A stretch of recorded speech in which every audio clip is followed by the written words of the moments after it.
Dee is retiring, so to celebrate, I'm taking our parents to Germany starting today. I'm borrowing your platinum card for the trip and plan to live it up on your credit card. What a trip this will be. What are you talking about? Just what I said. No, I don't get what you mean by just what I said. Please explain. We need to hurry. I get it. We'll go soon. Sorry, I have to move on now. I'll hear the details when I get back. Just one thing, though the credit card won't work. Huh! My jobless husband Jeremy took my credit card to take our parents-in-law on a trip. I put up with a lot from Jeremy, but this seems like the perfect opportunity to teach him a lesson. When he returns from the trip, he'll have some big regrets. I'm Maria, a 35-year-old company employee. After graduating from a prestigious university, I landed a job at a major company and have received good evaluations. Despite being only 35, my income is enough to support Jeremy, who doesn't work, and a child if we had one, but that's hypothetical. We've been married for 6 years and don't have kids yet, though we're thinking about it soon.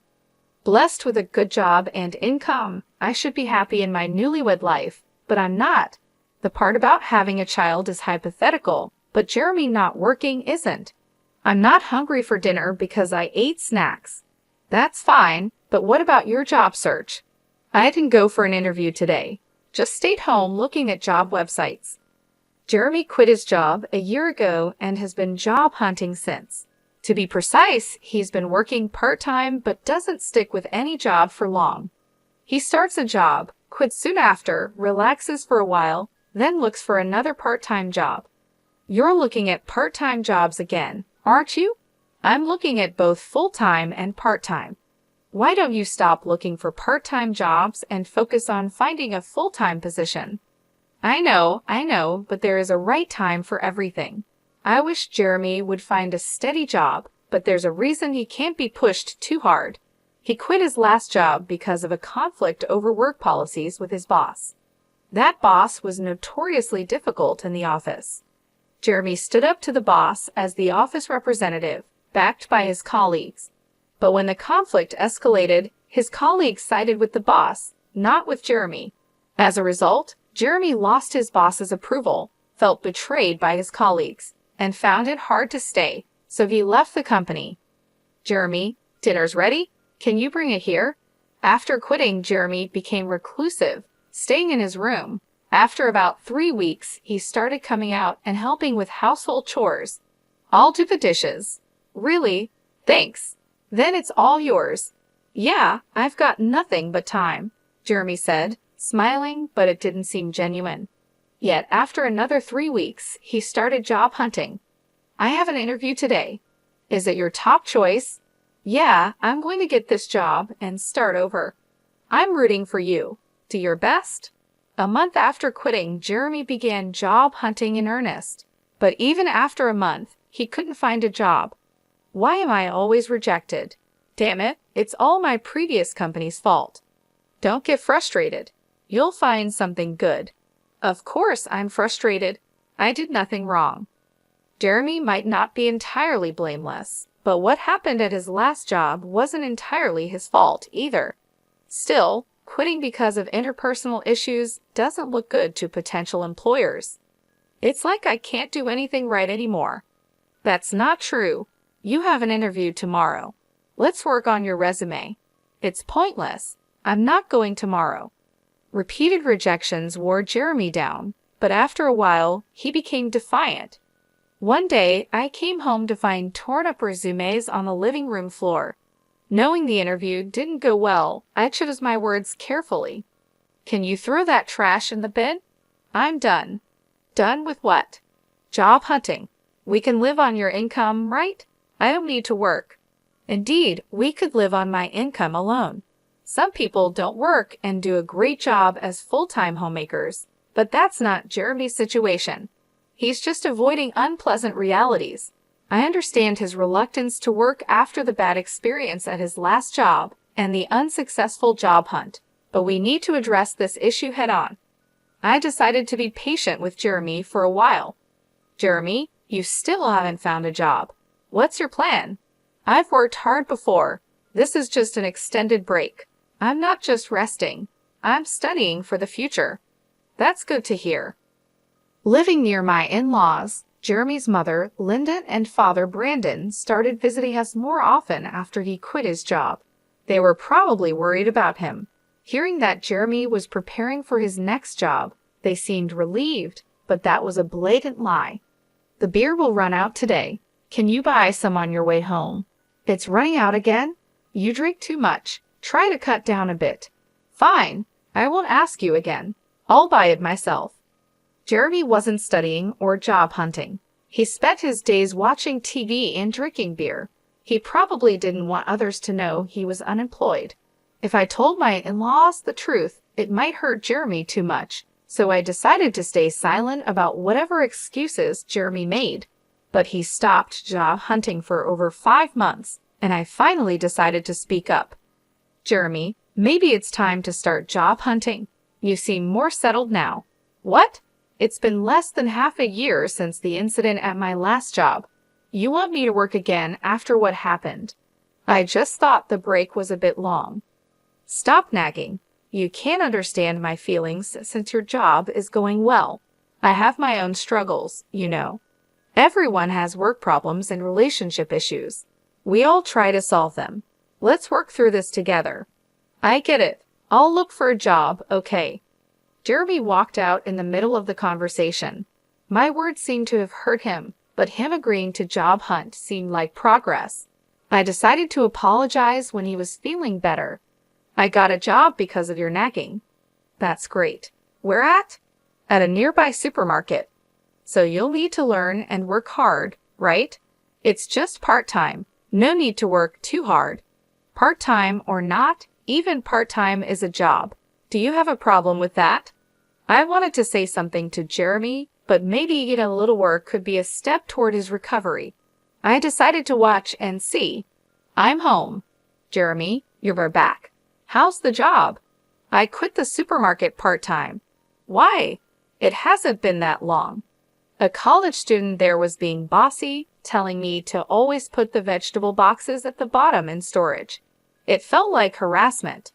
That student was likely just teaching Jeremy the job. In the workplace, even a college student is a senior. Jeremy kept finding and quitting jobs, unable to stick with any. So Jeremy has been unable to keep a job for long, and it's already been a year. Jeremy, what job are you doing now? I'm working part-time at a pub. I've never worked in food and beverage before, but it's interesting, and I think I finally found my calling. Really? That's great. But isn't the income from a part-time job in a restaurant kind of low? That's fine. I'm currently apprenticing, aiming to go independent. So you plan to own your place someday? Exactly. The income's small now, but I'm working hard for my goal.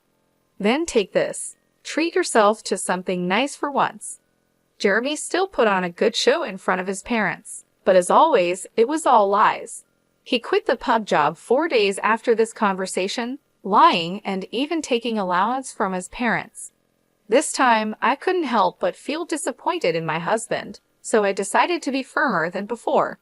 Hey, Jeremy. Later, please. I'm at a good part in the movie. You can pause it. I grabbed the remote control from the table, paused the movie, and forced a conversation. It's just pressing when you pause at the best part. What is it? Jeremy, you're 38, right?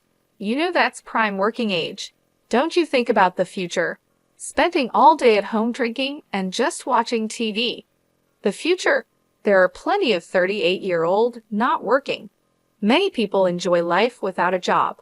True, work isn't everything, but those people have something else they're dedicated to. Do you have something like that? Yeah, you're upset about me not working. I'll look for another part-time job. Jeremy seemed intent on only working part-time, considering his reasons for leaving his job and his struggles with job hunting. I had been careful not to hurt him, but it was time for Jeremy to bounce back. I needed to be stricter. One day at work, I got a text from Jeremy. Dad's retiring, so we are going to Germany to celebrate. Starting today. Borrowing your platinum card. Got to splurge on your credit card. I panicked and called him immediately. What do you mean, a trip? Just what I said. I don't get it. Just what I said. Please explain. So many things are wrong here. It's fine to celebrate Brandon's retirement, but he should have consulted me before using my money and borrowing the credit card more like stealing. And why am I paying for a trip to Germany that I'm not going on? Jeremy was probably bragging to his parents, claiming the money was from his savings. My credit card. Thinking about it infuriated me, but one thing Jeremy said caught my attention. You said you borrowed a credit card. The one from our house.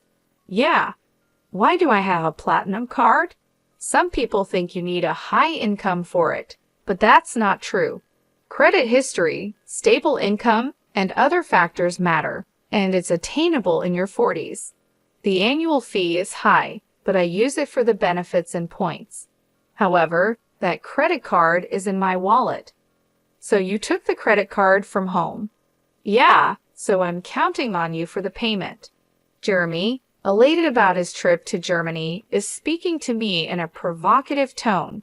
I have been patient with Jeremy for a long time, but this seems like a good opportunity. Jeremy thinks he's clever taking my credit card and being all cheerful, but he's in for a surprise. What are you doing? We need to go. Got it. I'm coming. Sorry, I need to move on now. I'll hear the details when I get back. Just one more thing, the credit card you took won't work. What? That can't be right. It's in Maria's name, and the expiry date is this month. It's short, but it shouldn't be a problem. You're lying, right, Maria? You're lying to stop me from using the card, aren't you? Such a lie is easy to see through. Yes, it expires this month. That's why I have already received a new credit card. What does that mean? So I have 2 credit cards to use for a while now. Sometimes with my credit card, when the new one is activated, the old one stops working. And I've already started using the new card, so the one you took won't work. You're kidding, right? You think it's a lie? If you don't believe me, I can send you the URL to the credit card website, or you could just try using the card. It would be amusing to see you try to pay with a card that doesn't work. This credit card really won't work. Hey, hurry up. I hear his parents calling him from the background of the phone call, but Jeremy, realizing the credit card won't work, seems too flustered to hear them. What should I do? I told them I'd pay for everything except the round-trip travel. Oh, they covered the flight? Yes, Dad felt bad about having all the trip costs covered. What should I do? I'm about to take a cab, and I don't even have money for that. That's not my problem. You said you would pay for everything but the flight. If so, using my credit card in the first place was wrong. Pay with your own money. How can I? I don't have any money. Right, Jeremy. You haven't been working seriously. It's your fault for trying to look good taking your parents on a trip without money. I'm at work, so I have to hang up now. I just wanted to tell you about the credit card. Wait, I hung up and returned to work. Jeremy, unable to pay even for the cab, would have to be honest with his parents. That night after I finished work, I got a call from Laura. I heard from Jeremy. He tried to pay with your credit card and lied about working. Sorry for the trouble. No, don't apologize, Laura. I'm sorry for the inconvenience about the credit card. Are you okay with the money? We'll cover this trip's cost when we get back. I'll make Jeremy apologize and find a job immediately. I'm sorry, Laura, but I'm considering divorcing Jeremy. Divorce because of this? It's part of it, but Jeremy has been taking money from me for a while. What? I stopped giving Jeremy money to curb his drinking. He started a part-time job and bought his own alcohol, but the salary from part-time work shouldn't be enough for daily drinking. Jeremy was taking money from my wallet to buy alcohol. Over a year, he repeatedly stole amounts ranging from $7 to $70. The sum became significant. I had been strict with Jeremy, hoping he would eventually turn things around, but when he stole my credit card for his trip, it wasn't just about $75 anymore. This leap in the amount he took convinced me that he had no intention of improving. I respect your decision. Should I tell Jeremy about the divorce? Could you just tell him I want a divorce? We'll discuss the rest when he returns home." About an hour later, the next morning after my call with Laura, Jeremy called. He must have heard about the divorce from Laura, but I had asked her to wait until he was back to discuss it. Too exhausted, I had decided not to answer his call. The next morning, after returning from work, I found Jeremy at home. He'd had cut his trip short. "I'll work properly now. Please don't leave me," he pleaded. As I entered the living room and saw Jeremy, he immediately apologized. His regrets seemed sincere, but came too late. He had a whole year to change, yet still asked for another chance. I had warned him repeatedly, yet he squandered every opportunity. I'm not going to give Jeremy another chance because he gave up on me. My mind is made up. Can you leave? Please don't say that. If you don't leave, should I call someone to help you pack your things? I'll move out only if you can afford the rent here. Jeremy fell silent. He didn't even have the money for next month's rent, let alone an income. My words and the reality of the impending divorce made him realize the severity of his situation. With nothing to take, Jeremy seemed to be leaving the house, probably heading to his parents' place. I thought about asking if he had money for transportation, but Jeremy isn't a child. He should manage his own affairs, money or not. I sadly watched Jeremy leave the house. After leaving, Jeremy went to his parents' house. Later, I received a call from Linda. My parents-in-law let Jeremy stay for one night, but then asked him to leave the next day. They thought he might become too reliant on them if he stayed. Creating a situation where he must fend for himself was perhaps their intention. It must have been painful as parents to send their son away, but they made a tough decision for Jeremy's recovery. Kicked out from his parents' home, Jeremy came back to our house, pleading with me. "Please help me. I've got nowhere to go and no money." That's the result of your own actions. You need to handle it yourself. Everyone deals with their hardships. Maybe sometimes it's necessary to ask for help, but all you have done in the past year is abandon your responsibilities and do as you please. I didn't let Jeremy into the house and turned him away from the doorstep. The divorce eventually went through. Jeremy was reluctant, but with the support of his parents, it happened quicker than expected. I have no idea what happened to Jeremy after we split up. He's probably still jumping from one job to another and making excuses for himself. I used to think I'd feel lonely without him, but to my surprise, I didn't feel lonely at all. Instead, I felt a weight lifted off my shoulders. Living with Jeremy had been incredibly stressful. His attitude and constant need for reassurance kept me on edge. I was always walking on eggshells, afraid of saying something that might upset him. Now, without him around, I don't have to worry about that anymore. Without Jeremy, my life has become much more comfortable. I hadn't realized just how much of a burden our relationship had been. I was constantly trying to support him, both emotionally and financially, and it drained me. Now, I can focus on myself and my own well-being. I'm relieved that I didn't let Jeremy drag me down with him. I was always trying to help him, hoping he would change, but it never happened. Letting go of that responsibility has been freeing. I no longer have to cater to anyone else's needs or deal with anyone else's problems. I can finally live my life on my own terms, without having to accommodate anyone else. It's a fresh start, and I'm embracing it fully. I have more time for myself, more energy to pursue my own interests, and a clearer mind to think about my future. I'm grateful for this new chapter in my life, free from the stress and worry that Jeremy brought into it.